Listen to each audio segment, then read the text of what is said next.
Assalamualaikum warahmatullahi wabarakatuh. Nama saya Vika Zizisnesa Putri dari kelompok Tan Mahaka. Kali ini saya ingin menyampaikan sebuah materi yaitu komersialisasi pendidikan. Komersialisasi berasal dari bahasa Inggris yang berarti sifat mencari keuntungan, kemudian diserap ke dalam bahasa Indonesia.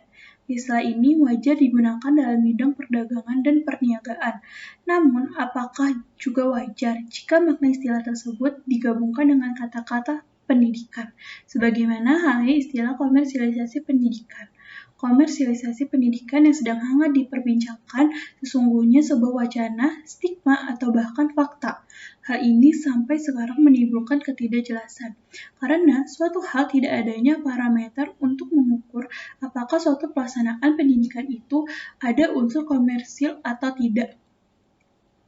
Problem yang banyak dibincangkan mengenai komersialisasi pendidikan itu umumnya dimulai dari suatu dugaan bahwa suatu proses pendidikan dilakukan dengan niatan atau tujuan semata-mata mencari keuntungan.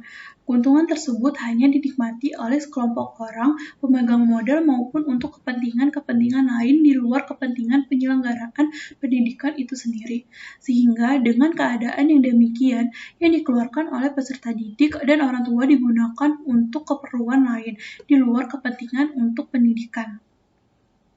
Kasus semacam ini kerap terjadi karena tidak adanya proses akuntabilitas dan transparansi yang dibangun oleh penyelenggara pendidikan, sehingga yang ada adalah penyangkaan akan penyelewengan dana dalam bentuk komersialisasi tadi. Padahal penyangkaan itu bisa salah walaupun juga kemungkinan betulnya ada. Oleh karena itu, komersialisasi pendidikan macam demikian mestinya harus ditangani dengan manajemen administrasi yang akuntabel. Kedua, komersialisasi pendidikan juga dapat terjadi ketika biaya pendidikan jauh lebih tinggi daripada fasilitas dan kelayakan fasilitas maupun sarana pendidikan yang harus ditanggung oleh peserta didik.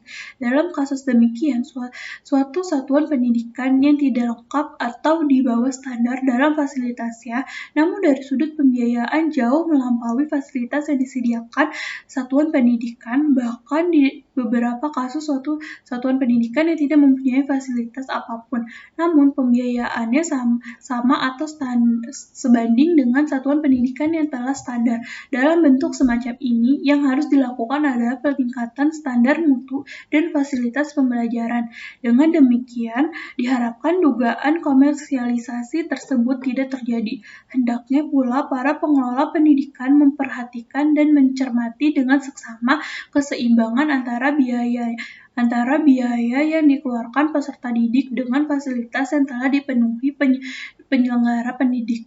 Ketiga, dapat pula terjadi komersialisasi pendidikan yang mewujud pada penyelenggaraan proses pendidikan yang di bawah standar.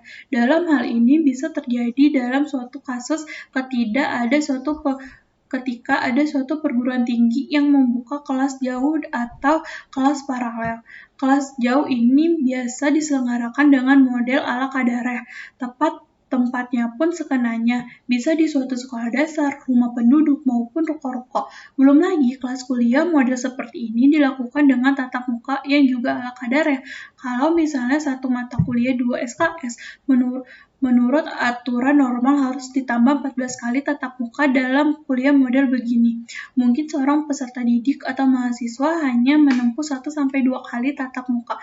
Wajar kemungkinan kalau dihitung-hitung dengan pembiayaan yang sama dengan kelas reguler yang 14 kali tatap muka atau sedikit lebih rendah, maka betapa banyak keuntungan yang diperoleh oleh penyelenggara kelas jauh semacam ini. Kasus yang model demikian harus diwaspadai oleh pemerintah, ditindak dan ditegur bila mana perlu diberikan sanksi maksimal sesuai peraturan perundang-undangan yang ada.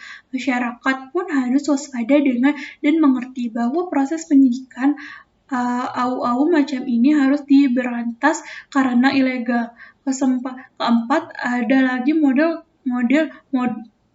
ada lagi modus komersialisasi pendidikan yang melakukan aksi dengan cara jual beli ijazah.